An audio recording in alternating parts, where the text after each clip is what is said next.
Lähme siis esimese Moosese raamatu juurde. Esimene Moosese raamat, mis on alguste raamat. Ja täna oleme peatükis 29. Hoia kurjuse eest. No, maailm on selline ohtlik koht tegelikult. No, sellepärast me hoiatame oma lapsi, et me tahame, et nemad oleksid targad, et nemad teaksid, et on seal maailmas inimesed, kes tahavad neid ära kasutada ja neid ära petta ja nii edasi. Aga samas me ei taha, et inimene oleks nii hirmul, et ta lihtsalt jääb koju ja ei julge kuhugi minna ega midagi ette võtta. Seda me ka ei taha. Me peame selles maailmas elama. Ja kui sa tahad tarkust, no üks võimalus on minna siis õpetussõnade raamatu juurde. Mõned on seda teinud. Ma mäletan, kunagi üks jutlustaja nagu julgustas meid, kutsus meid kõik välja, et loe õpetussõnade raamatu läbi iga kuuga. Sest selles raamatus on 31 peatüki ja igas kuus on 31 päeva või natuke vähem. Et siis sa lihtsalt teed selle raamatu lahti ja sa vaatad, et täna on näiteks, ma arvan, et täna on 9. mai ja siis, mis? 11. Okay. Aeg lendab, et juba 11. Ja siis sa teed selle lahti ja loed 11. peatüki õpetussõnade raamatus. Ja see on väga kasulik tegelikult, kui sa iga kuu seda teed ja ma nagu paar aastat tegin seda. Ja siis kogu aeg tulevad meelde need õpetussõnad ja need laused teatud nagu olukorras.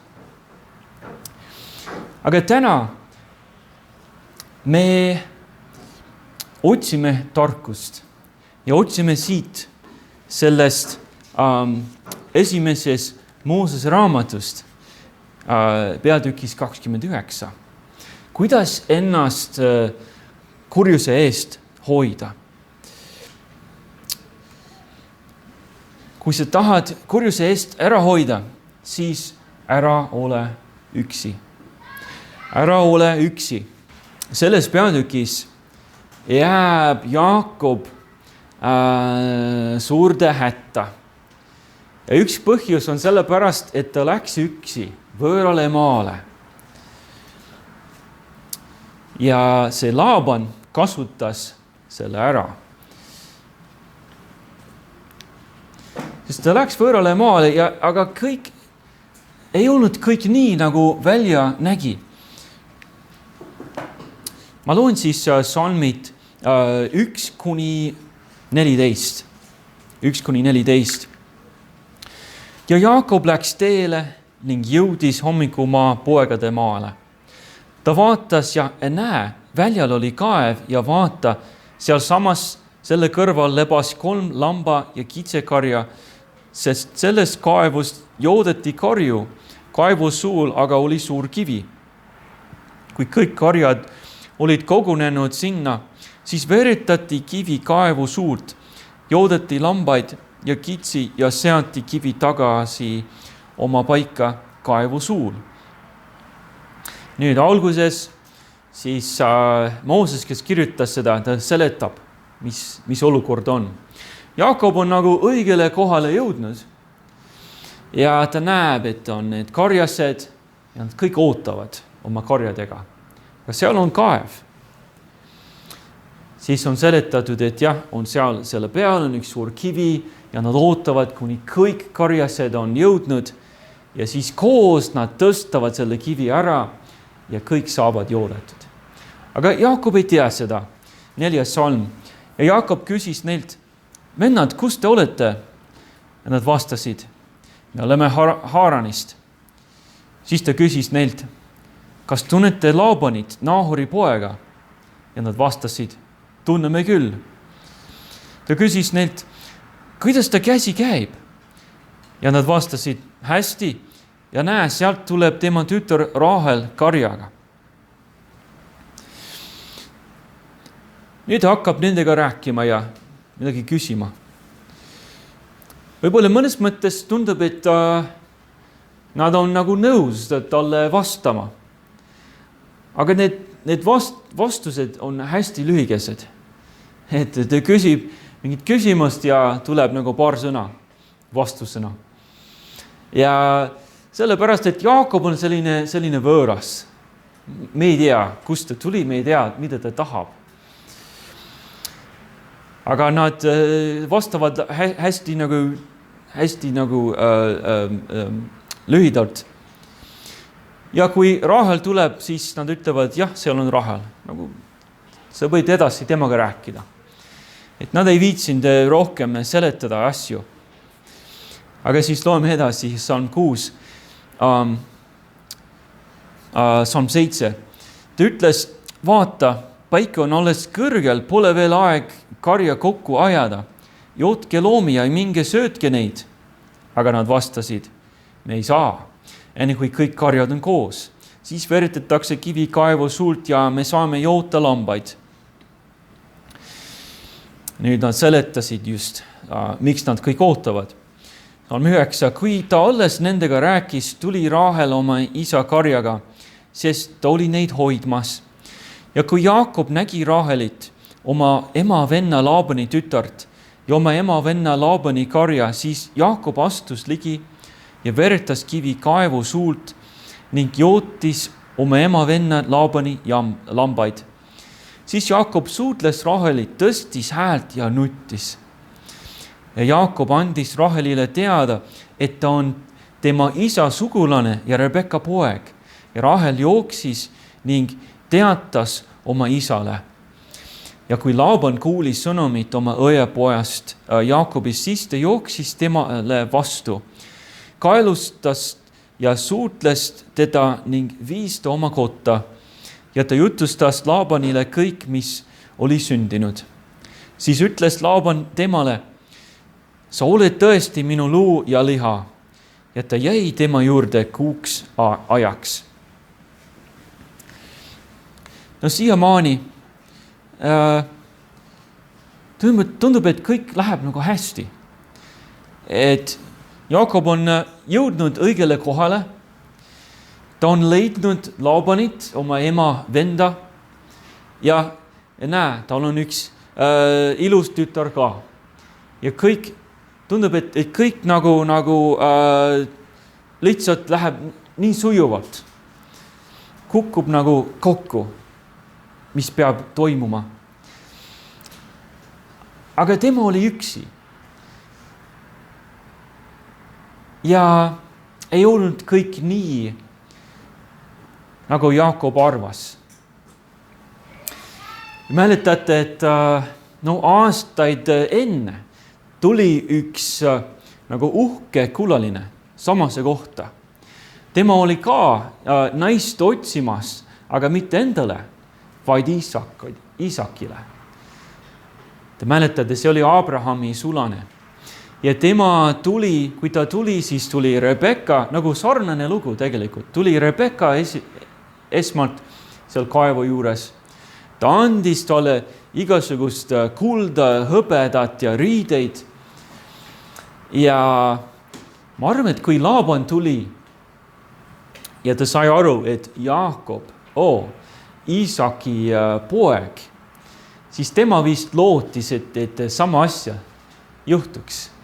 Et Jaakob tuli nagu suure varandusega, et talle kinkida oma tütre eest.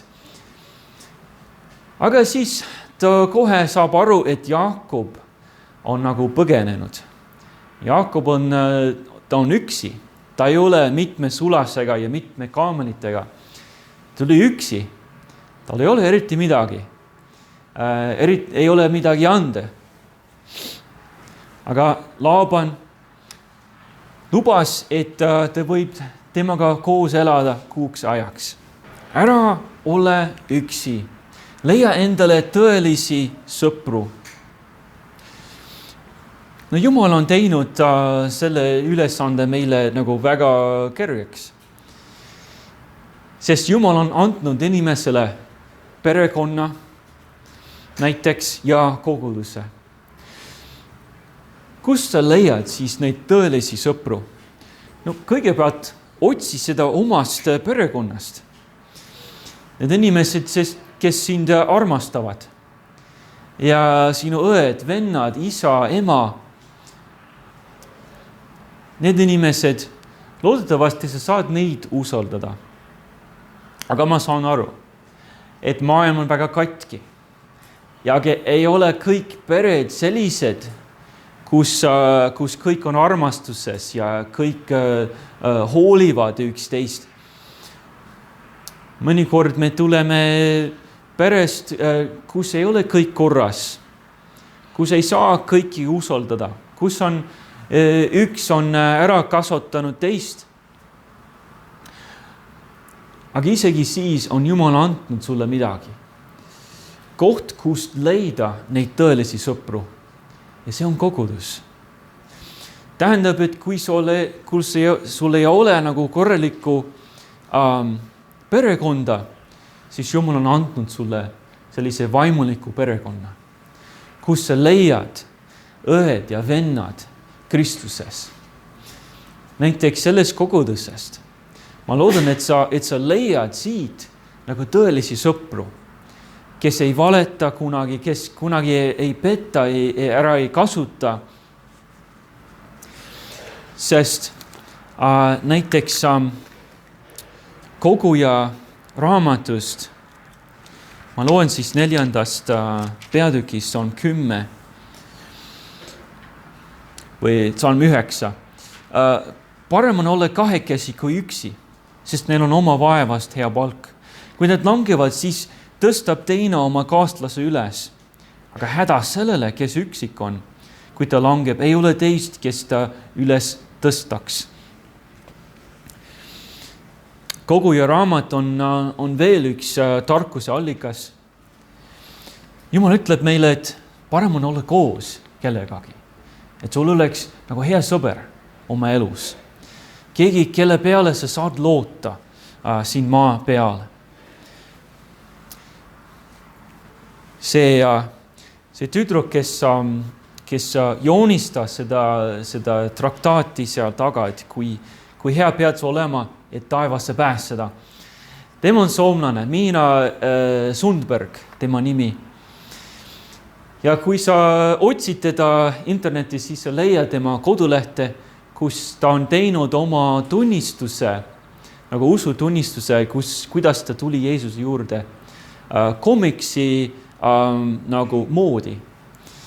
Sest ta ütles, et see on minu elu, see on see, kuidas ma seletan asju, kuidas ma nagu annan edasi ideid komiksi läbi, siis ta tegi oma tunnistuse niimoodi. Ja nii äge on seda lugeda. Hästi pikk. Ma muud kui scrollisin, et päris pikk tunnistus. Aga ta räägib sellest, et ta oli nagu kogu aeg üksi, elas üksi, üksinda, tegi oma tööd üksi ja internetis. Ja kui see koroonaaeg tuli, siis ei olnud midagi ei muutnud tema jaoks. Aga siis, kui ta lõpuks tuli Jeesuse juurde, siis ta sai aru, et ta peab kogudust leidma endale. Ta ei teadnud väga palju asju, aga ta teadis vähemalt seda, et ta peab kogudust leidma. Ja siis ta joonistas seda, et kuidas see esimest korda, kui ta läks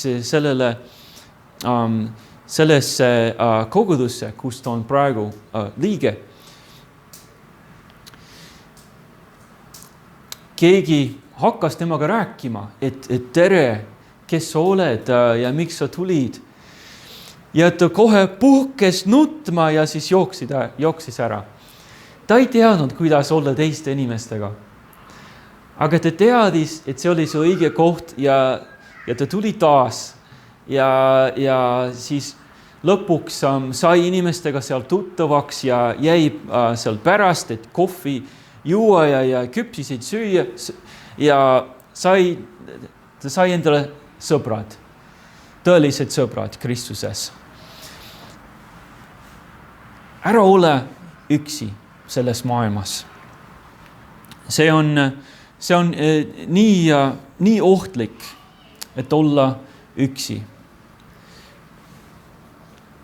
Näiteks kui ma olen lugenud sellest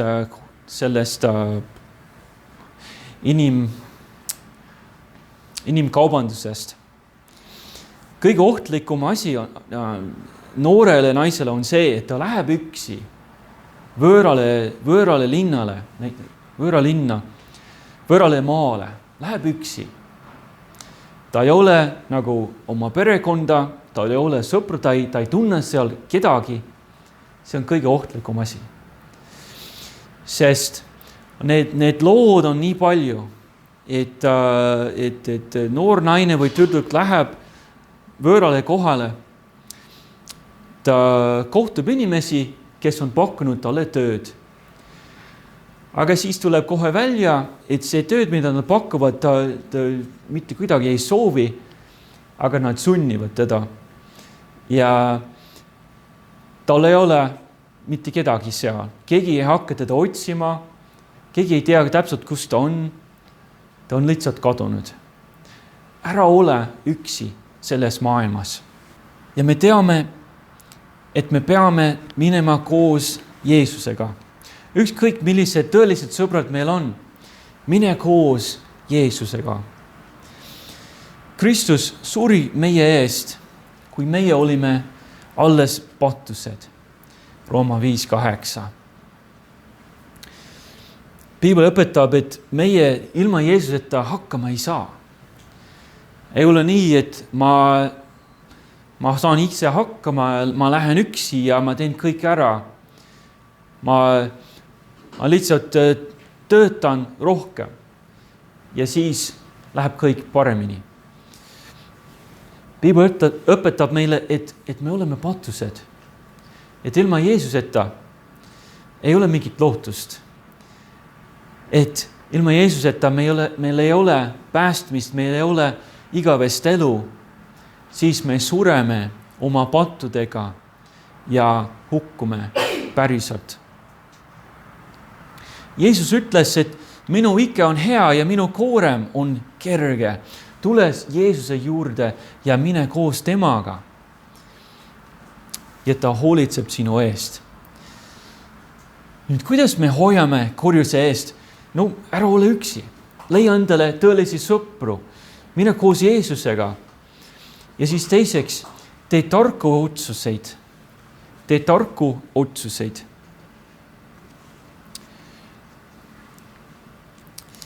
Loeme siis need salme 15-30. Ja nüüd tuleb see koht, kus tuleb välja, kuidas asjad tegelikult olid ja mida Laaban tegelikult kavatses teha. Salm 15. Ja Laaban ütles Jaakobile, kas sa sellepärast, et oled mu sugulane, peaksid mind teenima ilma palgata?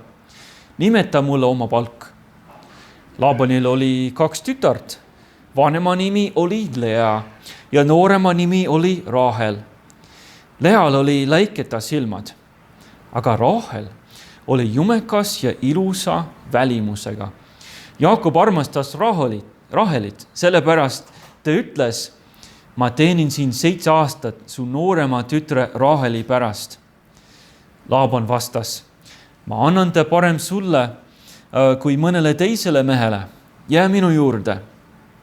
Ja Jaakob teenis Raheli pärast 7 aastat ja need olid tema silmist nagu üksikud päevad, sellepärast et teda armastas.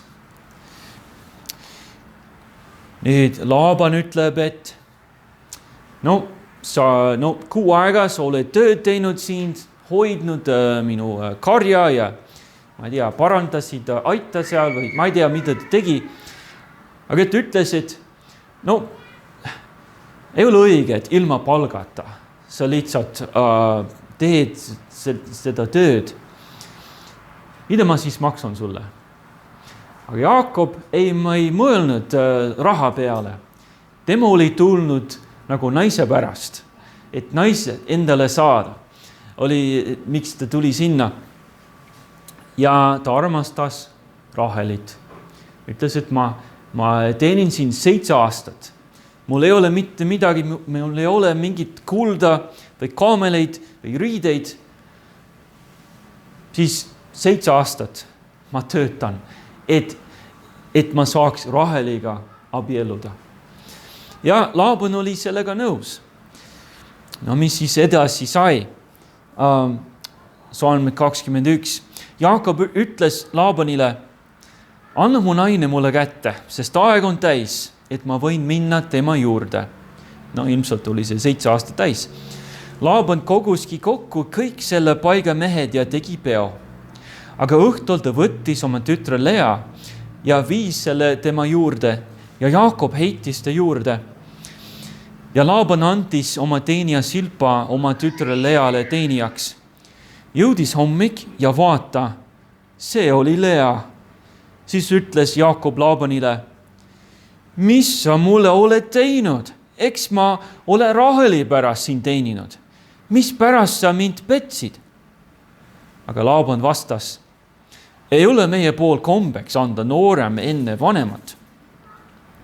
Pea sellega 3 nädal ära, siis me anname ka teise sulle teenistuse eest, kui sa mind veel teist 7 aastat teenid. Ja Jaakob tegi nõnda ning pidas sellega 3 nädala ära, siis ta andis oma tütre Raheli temale naiseks. Ja Laaban andis oma teenija Billa oma tütrele Rahelile teenijaks. Siis Jaakob heitis ka Raheli juurde. Ta armastas ju Rahelit ikkagi rohkem kui Lead. Ja ta teenis Laabanit veel 7 aastat. Selline segane lugu. No lõpuks me näeme, mida Laaban tegelikult mõtles. Ta mõtles, et ta kasutab Jaakobi ära. Ta annab kõigepealt oma vanema tütre temale, Lea. No esimene küsimus, mis mul on, kui ma loen seda, kuidas see võimalik on, et Jaakob ei teadnud, kumb on kumb, kas nad olid nii sarnased tüdrukud. Piibel ütleb, et ei olnud, et Lea oli lõiketa silmad, aga Rahel oli ilusa välimusega. Kuidas on võimalik, et Jaakob ei teadnud, et see ei olnud Rahel? No võime rääkida sellest, et see oli õhtu, kui Laaban andis oma tütre Jaakobile. See oli õhtu, oli võib-olla pime väljas. Võib-olla see aitas natuke peita seda, kes see oli. No siis on veel see, et sel ajal ja oli kombeks, et pruudi nägu oli kaetud sellise nagu loorega. Võib-olla see aitas ka. Ja siis võime rääkides ka sellest, no kuna see oli pidu, võib-olla Jaakob oli natuke liiga palju joonud sel päeval ja ta oli natuke purjus ja no need tema nägemine ja kuulmine ja kõik ei olnud nagu kõige paremad sel hetkel, aga kuidas on see võimalik? See on võimalik, sest ta ei teadnud, keda usaldada. Tarkus õpetab, et tõde on tunnetest olulisem. No tegelikult ma juba hüppasin ette, siis räägime sellest teisest. Tarkus teab, keda usaldada. Tarkus teab, keda usaldada. Ja me võime rääkida sellest, et oli pime ja nägu oli kaetud ja nii edasi. Aga kõige olulisem oli see, et Jaakob usaldas Laabanit. Ta ei oodanud, et Laaban teeks sellist asja. Usaldas teda. Sa ütled, et see on Rahel, siis ilmselt on see Rahel. Ja siis ta magas koos temaga. No järgmisel hommikul siis ei olnud enam tagasi teed. No kui oled juba ühel ööl olnud koos, siis oled abielus. Ei saada nagu tagasi anda, nagu mingi kaup poes. See on tehtud. Mida sa nüüd teed? Jaakob usaldas Laabanit. Kõik nagu petsid teda koos. Kas Lea ütles midagi? Ei olnud midagi. Ei olnud, et tegelikult ma ei ole Rahel, Jaakob. Ilmselt ta ei öelnud talle. Rahel ei hüüdnud midagi, et Jaakob, see ei ole mina. Ei olnud sellist asja. Kõik nagu olid sellega koos selles plaanis, tundub. Kas Laabani nagu teenijad teadsid? Ja nad vist teadsid. Vähemalt mõned teadsid. Keegi ei olnud mitte midagi. Tundub, et võib-olla Jaakob oli see ainuke, kes ei teadnud, mis kavatseti. Jaakob võttis vale naise enesekindlalt endale.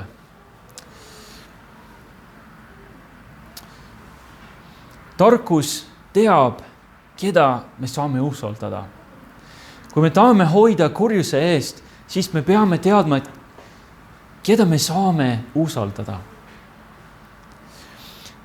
Kus on need tõelised sõbrad? Kus on need kristlased sõbrad? Või kus on need perekonnaliikmed, keda sa saad usaldada? Lähed sinna maailma ja võib-olla alguses ei paista välja, keda sa saad usaldada. Aga tarkus õpetab meile, keda me saame usaldada. Ma tean ühte, keda sa saad alati usaldada ja see on Jumal ise. See on Jumal ise. Natuke varem lugesime seda laulude raamatust, Salm 31. Mida Taavet ütles seal? Ta ütles, et ta usaldab Jumalat. Ütles, sinu juures ma otsin pelgu paika, Issand, ärgu ma jäägu iialgi häbisse. Oma õiglust mööda päästa mind. Taavet ütleb, et Issand tema pelgu paik. Seda ta saab alati usaldada. Salm 14, sest ma olen kuulnud paljude laimu juttu, ähvardisi igal poolt, üheskoos nõu pidades mu vastu. Nad mõtlevad võtta mu hinge, aga mina loodan sinu peale, Issand. Ma ütlen, sina oled mu Jumal. Olid Taaveti elus, olid küll mõned tegelased, kes kasutasid ära ja petsid teda. Aga ta teadis, et Issandat saab alati usaldada. Alati. Sellepärast, et ta kutsub teda kaljuks ja kindluseks ja linnuseks seal laulude raamatus. Õpi seda, keda sa saad usaldada. Aga nüüd ma lähen nagu tagasi, ma tahtsin seda kõigepealt rääkida. Tarkus õpetab, et tõde on tunnetest olulisem. Ja tõesti, räägime sellest. Tõde on tunnetest olulisem. Nüüd tuleb see armastuse lugu. Jaakob armastas Rahelit, sest ta oli ilus. No loomulikult.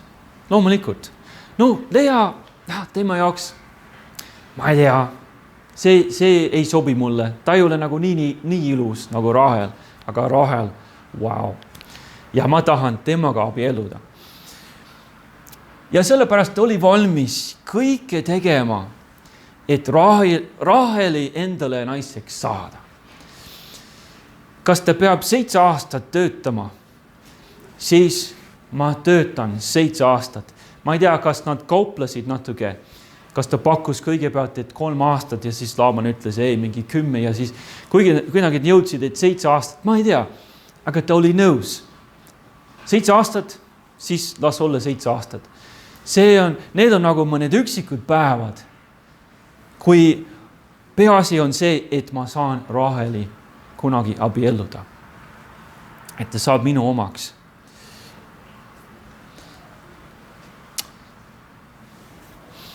Aga kui teda peteti ja ta sai hoopis Lea Raheli asemel, mida ta siis tegi? Ta oli ikka veel valmis kõike tegema. Ta oli valmis isegi teise naise endale võtma, et ta saaks Raheli endale.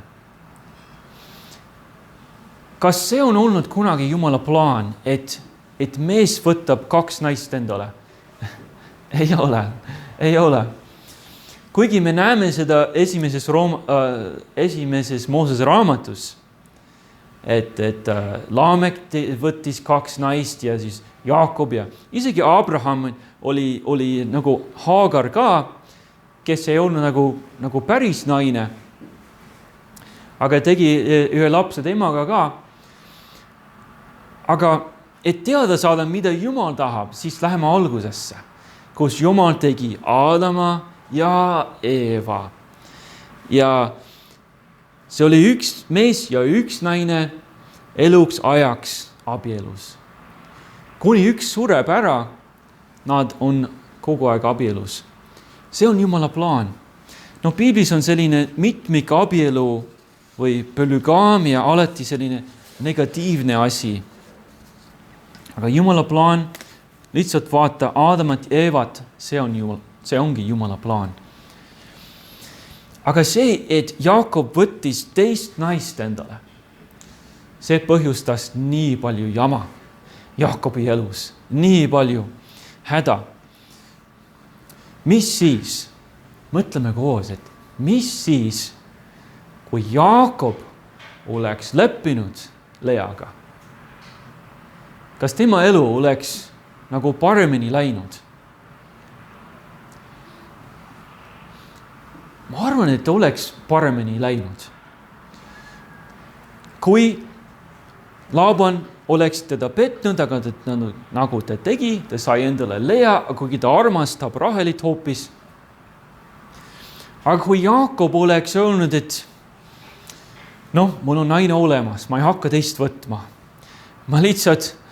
Ma pean õppima, kuidas Lea armastama. Kui ta oleks Lea armastanud, Lea oli tegelikult päris hea naine. Kui me loeme edasi, piilume natuke, siis me näeme, et Lea tegi palju rohkem lapsi kui Raheli. Jaakob tahtis poeglapsi ja Lea muud kui sünnitas neid poeglapsi. Aga Rahel oli nii raske.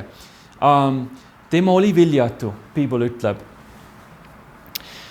Ja siis, kui Lea nimetab oma lapsi, ta näitab oma usku Jumalasse, kui ta nimetas neid. Kui Rahel nimetab neid, siis on natuke teistmoodi.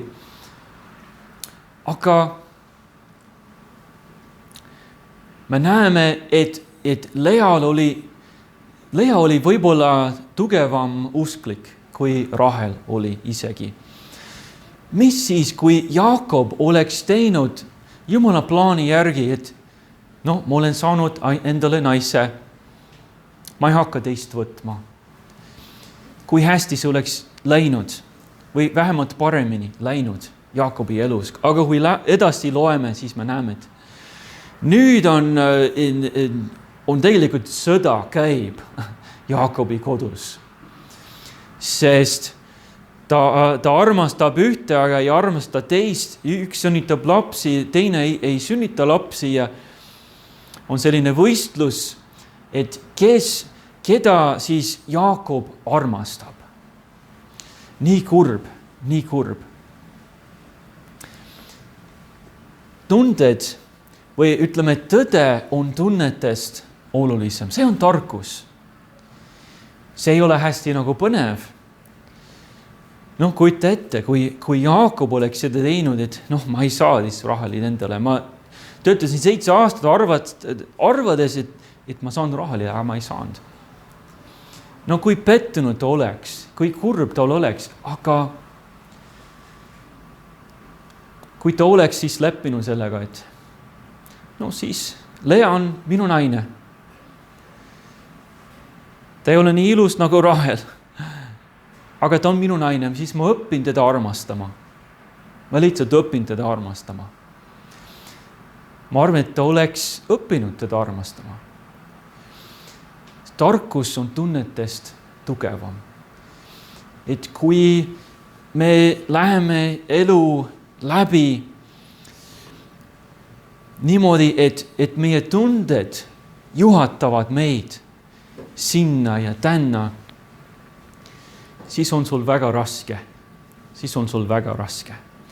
Aga kui Jumala tarkus on see, kes juhatab sind ja sellega sa teed otsuseid, siis sul läheb väga paremini.